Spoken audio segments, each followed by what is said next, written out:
언니의 죽음 헛되지 않도록. 가세요.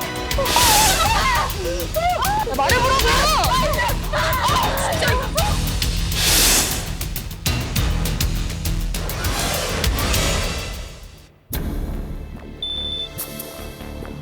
다음 날 경찰서를 찾은 제작진. 한나연 폭행 사건에 대한 조사가 이루어지고 있었다. 미치겠네 진짜. 제가 안 그랬다니까요. 걔가 그랬어요. 걔가 아주 정신 나가네요. 미치겠네. 지가 지한테. 왜 사람 말을 안 믿어요? 그녀는 끝내 자신의 범행을 부인하고 있었는데 저희가 지금 계속 지켜봤는데 한나연 씨는 그럼 왜 찾아가신 거예요? 아니 저한테 자꾸 막 이상한 소리 하고 이상한 소문 내고 다니니까 제가 억울해가지고 따지러 간 거예요. 진짜 미치겠네. 아니 그리고 자매들이 미쳐가지고 자기네들이 지 동생들 오디션 때문에 죽여놓고 지금 저한테 덤탱이 씌우는 거라고요. 동생이요? 누구 동생 말씀하시는지? 걔네한테 되게 어린 동생이 하나 있었거든요. 그리고 거기 동영상 나왔던 그 귀신 있잖아요. 걔가 동생이 틀림없어요. 그게 아마 우리 첫 촬영 날이었을 거예요. 그래가지고 달려가가지고 모니터 봤는데 안지수의 증언에 따르면 한유성과 한나연에겐 몇 달 전 사고로 죽은 어린 남동생이 하나 있었다고 했다. 그리고 드라마 덫의 첫 촬영일 모니터에서 의문의 형상이 포착되었고 그녀가 보기에 그것은 분명 죽은 한나연의 남동생 한상호의 얼굴이었다고 했다. 그날이 오디션 최종 심사에 있었던 날일 거예요. 그날 동생이 죽었다고 들었는데 그날 촬영하는데 걔가 나오더라고요. 제가 얼굴 봤는데 걔가 틀림없어요. 그 나니한테만 물어보세요. 걔 지금 알면서도 지금 시침이 떼는 거라니까요. 진짜. 아니 걔네들이 죽여놓고 지금 나한테 덤탱이 씌우는 거라고요. 짜증나 진짜.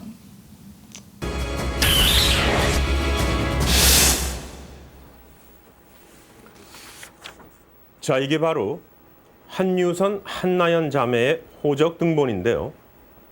여긴 분명 용의자 안지수의 말대로 두 자매에게 몇 달 전 사망한 어린 남동생이 있었다는 사실이 적혀져 있습니다. 자, 그렇다면은 정말 그녀의 말대로 이 남동생이 동영상에 나타난 의문의 아이와 동일한 인물일까요? 자, 만약 그것이 사실이라면은 이 한나연은 왜 그에 대해 한마디도 하지 않았던 것일까요? 드디어 그 의문이 풀리기 시작합니다. 안지수의 폭행 사건 현장에서 CCTV가 발견되었다는 경찰의 연락. 테이프에 담긴 내용은 실로 충격적이었다. 한나연 씨 혼자 그렇죠. 예. 혼자 자해를 하고서 그런 식으로 지수 씨한테 덮어씌운 거죠. 골목에 설치되어 있었던 방범용 CCTV.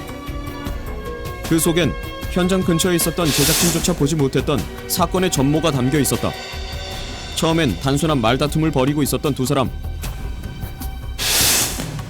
하지만 잠시 후 갑자기 이상 행동을 보이기 시작하는 한나연. 자신의 옷을 찢는 것도 모자라 아예 벽에 몸을 부딪히며 자해를 하고 있었는데 결국 폭행 사건은 한나연의 자작극이었음이 밝혀지는 순간이었다. 저 안 그랬어요. 야, 너 왜? 너 미쳤어? 지금 저안 그랬어요. 야, 그러지 마세요. 대체 한나연은 왜 이런 거짓말을 했던 것일까? 사실 확인을 위해 경찰과 함께 한나연의 집을 찾은 제작진. 들어가서 봤습니다. 그녀는 자작극임을 부인하고 나섰다. 제가요? 지금 제가 미쳤단 말씀이세요? 아니에요. 절대 그럴 리가 없어요. 그럼 CCTV를 한번 확인해 보실까요?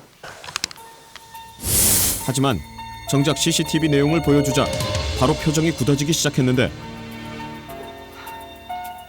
네, 제가 그랬어요, 제가.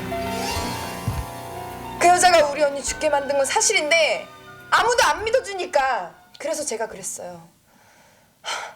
하지만 언니랑 나한테 협박한 건 그 여자가 정말 맞아요. 귀신 어쩌고 한 것도 분명 그 여자가 맞다고요. 근데 저 안지수 씨는 동영상에 나온 꼬마가 그 죽은 동생분하고 닮았다고 그러던데. 그 여자가 그렇게 말해요? 그래요. 이왕 이렇게 된 거 다 말씀드릴게요. 맞아요. 걔 우리 상호예요. 걔 동생이 아니라 사실 우리 언니 아들이에요. 몇 달 전 죽은 아이가 한유선의 숨겨둔 아들이었다는 놀라운 증언. 그녀가 털어놓은 비밀은 실로 충격적이었다.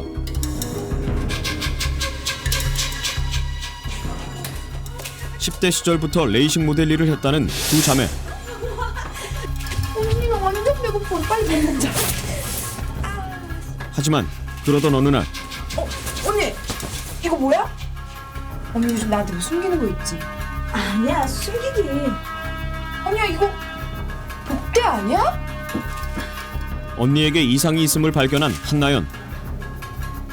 나연아, 나 아무래도 임신한 것 같아. 언니 결국 두 사람은 몰래 아이를 낳기로 결심했고 부모님 호적에 올린 채 동생으로 키웠다고 했다. 그땐 정말 행복했어요. 우리 상호가 굉장히 착했거든요. 그런데 언니가 오디션 보러 가던 그날 상호가 엄마 찾으러 나갔다가 그만 사고를 당한 거죠.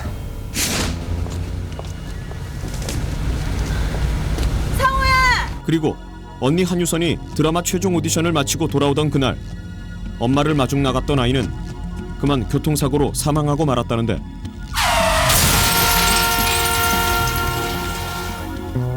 결국 한유선은 죽을 때까지 아이에 대한 죄책감에서 벗어나지 못했다고 했다. 언니는 그 죄책감에서 못 벗어나고 그런데 그걸 안지수 그 여자가 어떻게 하라는지 협박 편지 사진까지 보내고 결국 우리 언니를 죽인 건 그 여자예요. 그래서 제가 그런 짓까지 하게 된 거고.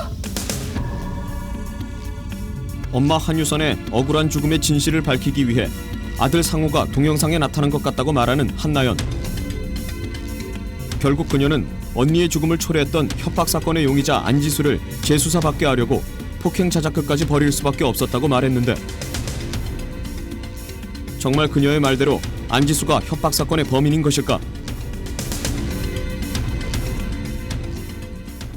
하지만 그녀는 죽은 아이가 한유선의 아들이라는 사실을 전혀 몰랐다고 주장하고 있었다. 걔가 그래요? 나 미치겠네 진짜. 아니 그걸 제가 어떻게 알아요? 저 진짜 동생인 줄 알았다니까요. 미치겠네 진짜. 게다가 한유선 협박 사건이 있었던 기간엔 아예 해외에 체류하고 있었던 것으로 밝혀졌는데 저희도 지금 그게 상당히 지금 난감한 상황이에요. 저희도 여러 가지로 그 수사를 해봤는데 안지수 씨가 협박을 했다는 뚜렷한 증거도 없고 도대체 누구 말을 믿어야 할지 참 난감합니다. 반면 한나연이 증언한 내용의 사실 확인을 위해 5년 전 언니가 몰래 아이를 출산했다는 병원을 찾아보기로 한 제작진. 춘천 일대의 모든 산부인과의 협조를 구한 결과 드디어 비슷한 기록을 발견했다는 병원을 찾을 수 있었는데 진료 기록을 찾았다고 들었는데. 네, 여기 진료 기록이 있는데요. 네. 출산하신 분이 저기 한유선 씨가 맞나요? 예, 한유선 씨요. 당시 18세라고 들었거든요. 그래요, 이상하네. 제 진료 기록이 한 건이 있긴 한데 이게 한유선 씨는 산모가 아니라 보호자로 기록이 돼 있어요. 보호자요? 예, 산모는 그 당시 17세였던 한나연 씨라고 돼 있거든요.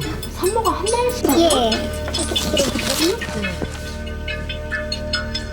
그날 아이를 낳은 것은 언니인 한유선이 아닌 동생 한나연이었다는 충격적인 사실이 적혀 있었다. 예, 그 당시 때 보호자가 언니였습니다. 아마 어린 학생이었는데 출산 뒷바라지도 다 하고 동생이 그 난리친데도 다 받아주고 여기가 자료도 있는데 참 착했던 걸로 기억합니다. 그 당시 때 간호사들이 그 아가씨 때문에 참 애를 많이 먹었습니다. 그래서 결국 정신과로 인계한 걸로 제가 기억하고 있습니다. 정신과 치료요? 네, 그게 처음에 그 학생이 병원에 올 때부터 애 아빠가 무슨 유명한 탤런트라고 했던 걸로 제가 기억납니다. 저는 그저 그냥 농담이라고 그냥 생각을 했었던 거죠.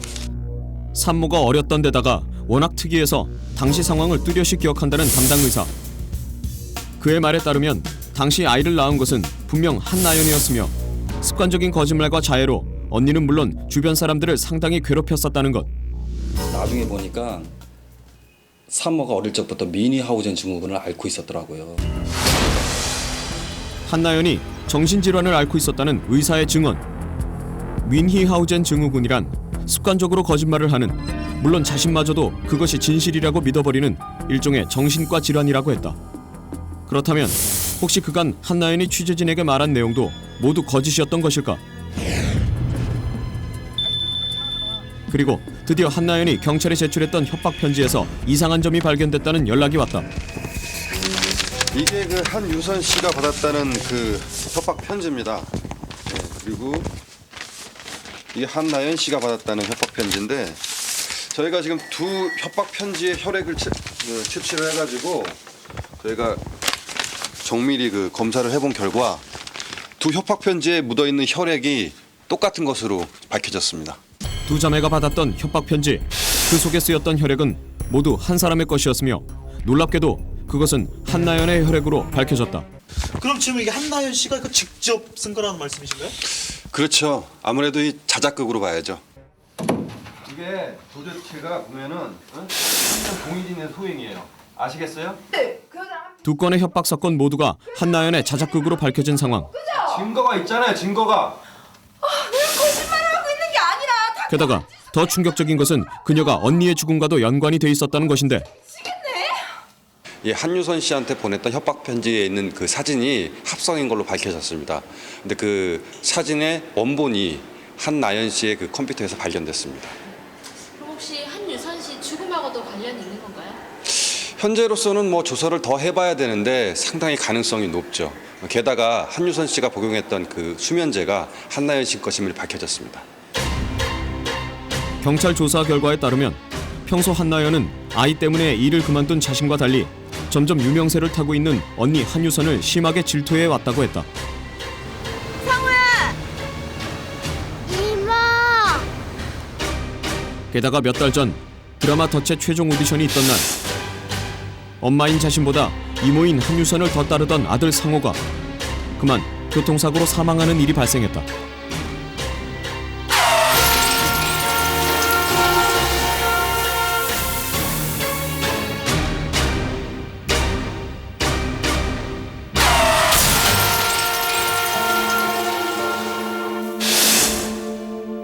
결국 그 일로 인해 언니에 대한 한나연의 원망은 더 커졌다고 하는데 울긴 왜 울어? 결국 언니 때문에 죽은 거 아니야? 그날 상우가 언니 찾으러 간다 그렇게 뛰쳐나가지만 않았어도 우리 상우 안 죽었어. 이 살인자!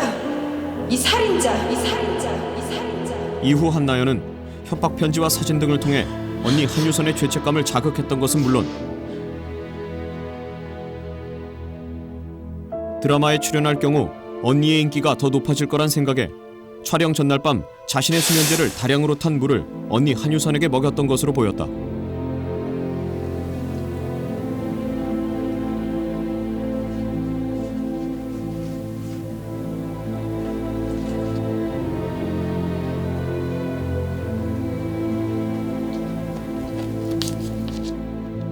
결국 수면제를 먹은 뒤 욕실로 향했던 한유선은 동생의 손에 처참한 죽음을 당한 것으로 경찰은 추정하고 있었다.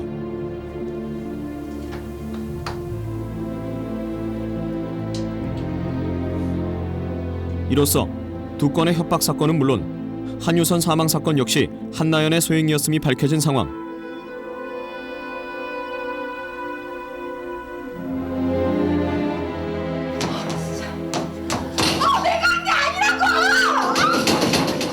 하지만 그녀는 아직까지도 범행의 일체를 강하게 부정하고 있다.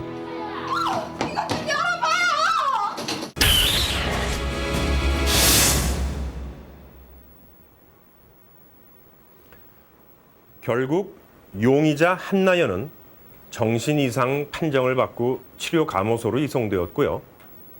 이 모든 사건의 배경이었던 이 드라마 덫은 현재 제작이 중단된 상태입니다. 자, 이 처음에는 가십거리에 불과했던 귀신 소동의 결말치고는 꽤나 충격적인 결말인데요. 이 애초에 자신을 보호하기 위해 거짓말을 지어내기 시작했던 용의자 한나연. 하지만 결국 그 거짓말의 가장 큰 피해자는 바로 그녀가 아니었을까요? 액션! 엄마, 어떻게 왔어? 엄마가 보고 싶어서. 우리 기범이 그래서 왔어? 이렇게 추운데, 이뻐라.